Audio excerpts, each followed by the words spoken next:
Good afternoon, everyone. Has everyone had a great day? It's fantastic. How good was the speaker performing? Was anyone here for that? The Fazooka. I think that's a brilliant example of human ingenuity, right? So, as we know, Shutterstock kind of made this possible for all of us. And it's been quite the journey, actually, of how we actually went about, I suppose, bringing this report together. It started late last year, but actually, the way we actually even approached the report was very unique from the get-go. So, as mentioned, we spoke to almost 300 industry leaders all around the world. That was 55 countries, and we amassed over 121 hours of interviews. And that was only possible by actually using AI to do that, because the actual very act of going to talk to all of those people would have been nigh on impossible.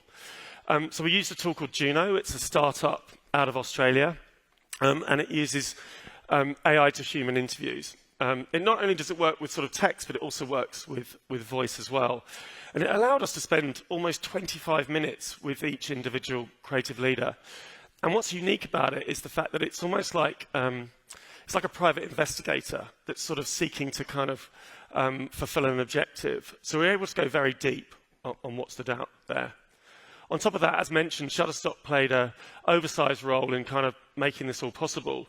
But we started to actually learn their tools, and they're responsible for all of the visuals that we used here. Importantly, they also bring a very ethical image platform to bear, and it allowed us to kind of build all these images with the confidence that we can actually publish them, and they're honouring the images that have kind of stimulated them to start with, so they're built on top of their image libraries. So we found from out the report that there were 7 major shifts. And I'm going to cover just 3 today, actually, because the report's almost 60 pages. I'll put a QR at the very end so you can download it if you haven't read it already. But it took us on quite a journey, and one that hopefully will inspire you today. So I'll dig in without further ado. Here we go. If you've got some questions, this is Slido. What we're going to do is we're going to gather questions here, and then we're actually going to shift to the foyer afterwards and answer some of those questions. But by all means, jump in there. You'll probably be inspired by other people's questions too, and it might stimulate something that you've got on top of that. So, despite my accent, I live in Australia, and a couple of weeks ago, I actually did a sort of tease of this over there. And there was this sort of big outtake that everyone took away from it, and I thought we'd just start there. Really the fact that, I suppose, through all of this, what we actually discovered was that I suppose AI didn't unlock creativity, it's exposed who has it.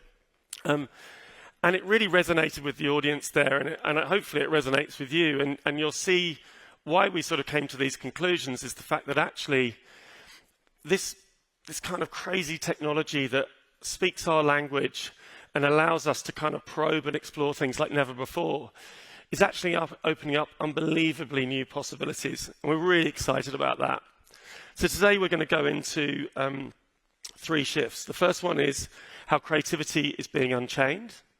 The second is why we need to rebuild trust in the machine. And the third is how human creativity is being redefined, not replaced. Okay, unchained creativity.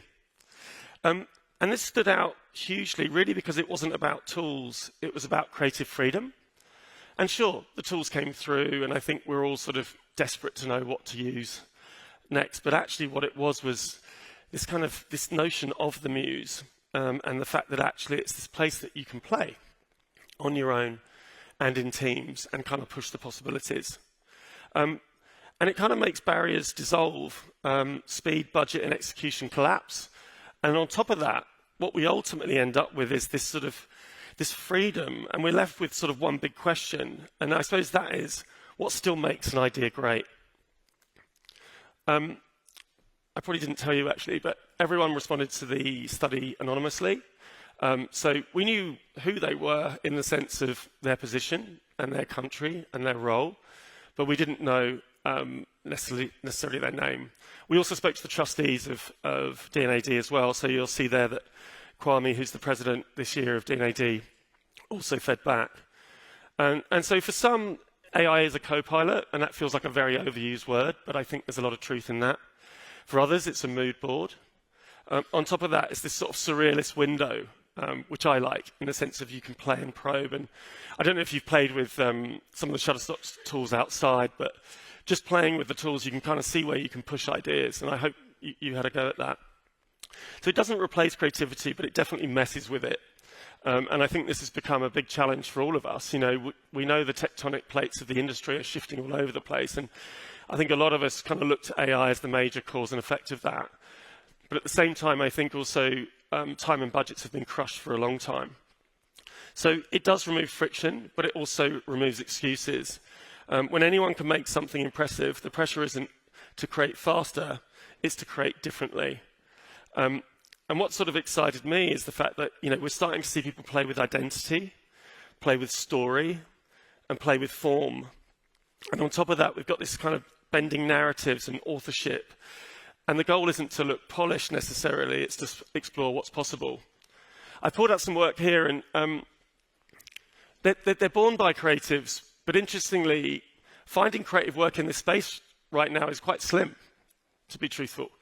You know, we're working on behalf of D&AD, but ultimately I think a lot of us are still cautious about spelling out how we're using the tools. But what stood out to us was, you know, work like this, that's an online character called Naomi Koi. She's the imagination of a German creative director whose name is Michael Haas. And she's an influencer. She's fully synthetic, by the way. She's got her own music channel on Spotify, and ultimately is well worth your attention on Instagram. And I think you'll see that it's starting to sort of bend the possibilities of where things can go. An example from Australia, Ant Keogh, a creative director there based in Melbourne, he has this band called Funk Uncle, and he's creating this world, which is the sort of Funk Uncle world, and it sort of leans into what Kwame was saying in his quote. But ultimately, I suppose this is taking someone that's playing with music and allowing them to create pop videos for the first time, and a barrier that was actually almost impossible for them to do. And it's built this whole world now where they can be a sort of director and push things forward. Has anyone heard of glass beams? Any hands? Oh, a couple of hands. So they are not AI. They're signed to Ninja Tune. Ironically, they're a band out of Melbourne as well. It wasn't the intention to have all of this coming from Australia, by the way. But they're a brilliant example of the fact that actually, in some ways, they're bringing the aesthetic of AI into the real world. And this sort of, I suppose, where we find origination, it's starting to apply itself in the world that lives around us. And what's interesting with it is the fact that, you know, I think for a long time, I can spot that that's AI. Something's off about it. And then ironically, this sort of aesthetic is starting to come into our real lives. And I read recently, just a couple of days ago, that Tom York and Mark Pritchard's collaboration with Jonathan Zwader, when this first came out, this is Tall Tales, which is this new concept album, everyone was calling it out for being AI. But ironically, it's just highly original. It's the fact that we're sort of bending the space that kind of lives within it. So it's a powerful reminder that originality now risks being misread as machine-made. So I think we're in this sort of funny space right now where everything's up in the air. But more importantly, what it is the fact that actually it requires intention and drive to kind of push through this. And this is something we've always had. It's always the thing that creatives push for. The funny thing is, the consumer, and when we spoke to, I suppose, citizens at large, was really the fact that they just want to be entertained and engaged. They don't actually care how it's made. And importantly, we've got terms like slop, and we know that the algorithm is all sucking us away from the real world. And you can imagine AI is the perfect stimulant to keep feeding that. But I think to me, and what we found in the report, was really the fact that we've got to rise above that and do what we've always done, which is actually show where to take these opportunities to create intention and strong ideas that kind of make people feel something. Because the truth is, clients really care where it's from. And right now we've got this kind of dance that's happening where, I don't know about you, but my most recent full-time role, which was a couple of years ago now, was at an agency called M&C Saatchi, and I think when AI first came out, there was almost a blanket, don't touch this. And there's a few nods going on, and ultimately, everyone had that narrative to begin with. I think what's really interesting is the fact that everyone wants everyone to touch it now and push forward, but there's still this hesitancy, and I think everyone's either been beavering away at home or they've outright pushed away from it. But ultimately, clients are wanting guidance.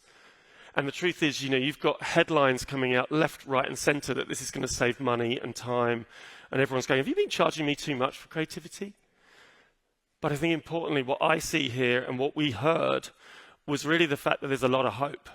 And not just hope, but also the fact that actually all the things that we've always been good at are going to push forward. Does anyone remember this from 2023? So this was a photograph that won the Sony World Photography Award. And what was really good was the fact that actually the creator, what's his name? Boris Eggleson. Sorry, I'll just go with Boris. He wasn't cheating. He was sort of testing the system. So he won the award, and then he explained that it was made with AI. And he really wanted the fact that actually human ingenuity was the thing that should be won out. And so you can see that there's this kind of crazy thing that's going on that came through thick and fast in all the conversations that we had. Is quite frankly, we're confused. And then on top of that, you've got things like ChatGPT's 4.0 release, and the fact that I think the amount of people that typed in Studio Ghibli and put their portrait in there or their family pics or whatever it was really quite insulting on many levels. And I think the early narrative was, oh, they should be really happy. It's like marketing for Studio Ghibli. But I think it's quite the opposite. It's actually detracting from the craft and the patience and the style of the studio in Japan that's really made a difference to kind of animated films. And importantly, we've got this whole thing that's twisting and bending. And I don't know if you've seen Sam Altman's Avatar is still a Studio Ghibli filter. And this is a big question, is the fact that actually there's a lot of artists and creatives that are having their work used left, right, and centre. And it's erasing, I suppose, the stories behind the style. It's erasing the craft that kind of goes into that. And it's to no surprise that ultimately, Miyazaki called it out, and PJ calls it a flame on the end of a stick. And I think it's really true. And we saw this. 91% of creative leaders told us that they share ethical concerns about AI. But do you know what's more important? Is 9% had no concerns at all. What's with that?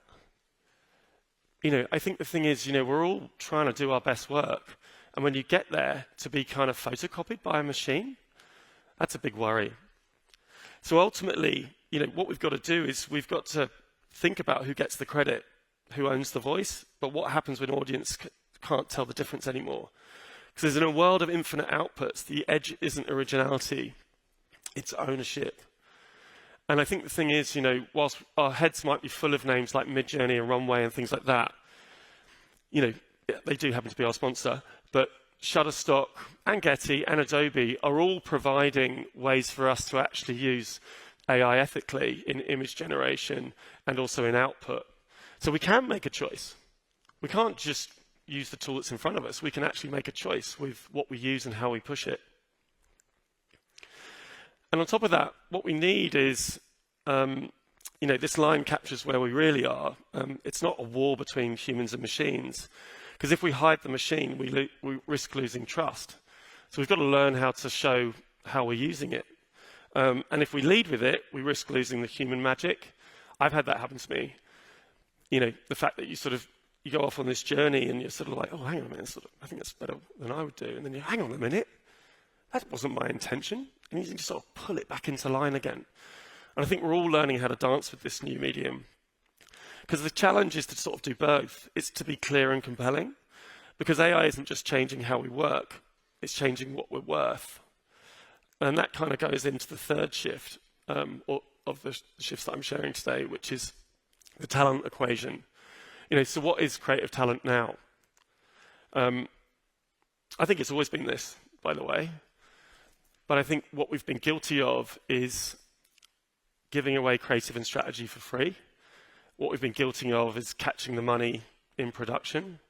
And we've got now a tool that actually can produce and create at exponential speed. And so what we've got to get good at doing is showing our judgment, our taste, and the fact that timing and understanding the cultural side of things and weirdness. We need to know when to stop generating and start deciding. We need to feel when something is off, even if the data says it works. We need to trust instinct over optimization. And we need to sort of remix culture. I mean, AI can remix culture, but only humans can live it, all of us. So the edge isn't technical, it's intentional. And so what remains distinctively human? Not just talent, not just speed, but things you can't prompt. And I think, the Fazooka that was on stage before me, I think is an incredible example of kind of where we can take things, right? And importantly, AI can help us go to new places too, but we've got to find that balance. Everyone's screaming out for help. And what we need is creative leaders that are actually going to give people the time to do it. I mentioned earlier about this pressure of time and money reduction. And the fact is, I think a lot of places actually are really expecting you to work it out. But actually, we need everyone to step up and help each other work it out. Another study, not this one, actually cited the fact that when people share prompts, there's a better culture of kind of lifting up. Whereas at the moment, unfortunately, because we were all commanded to not touch it, everyone's got this very guarded sort of world a lot of the time with the prompts that they're using to get efficient. But ultimately, you can build a culture if you share with one another. So I think it's really not about faster tools. It's not about better outputs. It's the way we structure. It's the way we have clarity. And the way that we help make sense of it. Because it isn't resistance. I think it's readiness, but we don't have a roadmap right now. It is just 2 years in, so it's still quite early. I think, these really resonate with me in the sense that, it's not who's using AI the fastest, but who's asking the better questions. It's not about productivity, it's about originality. And AI can't give us back the time to be our original selves. That's the real opportunity, is to get that time back. And I think the thing is, if we can learn how to use these tools around us, it can really lift us to new places. I find with my own practice, I now actually charge at the work a lot faster than I used to. But then I make a point of going for a walk or go for a swim or whatever it is and let it percolate. And I find that actually it's giving me that time to kind of make things better. So my big message to you is this isn't a time to wait and see. It's a time to shape the shift. And that's the big message that comes from the report. And in the back of it, we've got this playbook for progress. There's like 8 steps. I've just sort of gotten a bit of an abridged version that I'm going to share with you now. Ultimately, I'd encourage you to play with it and don't pose with it. I think so many people pose with AI. Look what I've done. Oh, it's just like an ad. It's like, just get in there, get deep. Almost set a time in your calendar to have a play. Try something new. These tools, at the moment, most of these tools are free, at least to begin with. So just have a crack. And ultimately, I don't think you'll be judged by your prompt. You'll be judged by what you do with it after the fact. It's where you push it to that's exciting. Use AI to explore, not just to execute. I've really found that particularly, I've never been able to sort of play with data like this before, and I call it data. But it's also like context and content in the sense that I can send off a bot to go and do a deep research project, and then I can manipulate and play with that, and I can push it to new places. I can shift it into Notebook LM and have it talk to me. I can then pull it out and do transcribes, and I can shape things that I've never been able to do before. And it's really exciting for having this playground where it sort of picks up where you left off. An AI will hand you the obvious. Of course it will. It's a pattern machine. And it will hand the safe, and that'll do. But if you stop there, you'll disappear. Whereas actually, if you stop at strange and you find your edge, you can push it to new places. I don't know if you know, but David Bowie, he didn't play with AI, but I think he'd love AI. I went to an exhibition of his, and I learned that he wrote a program that jumbled his lyrics to help him see new patterns. And I thought that was just beautiful. that he was sort of finding ways to kind of access different parts of his brain. I think this is kind of that on steroids. So I think it can push you to exciting new places. I've sort of said this throughout. You know, intent is your signature. If that's missing, it's just another output. Kind of know where you're going. You know, you might change direction on the way, but importantly, I think people will feel that in what comes out the other end. And build trust in. Be transparent about AI's role. Define your red lines. I think at the moment, it feels a little bit like, even at lunch today, I had someone say, oh, you know, did you use AI for the report? And of course we did. And at first it feels a little bit like, and when we had a conversation about it, like we're cheating. And it's kind of like, no, we've spent 11 weeks poring over this. There's been writers and editors and image creators on top of all of this. But it did help us make this happen, and we couldn't have done it any other way. And so I think it's really important to think about where you can point this to get you to do surprising things.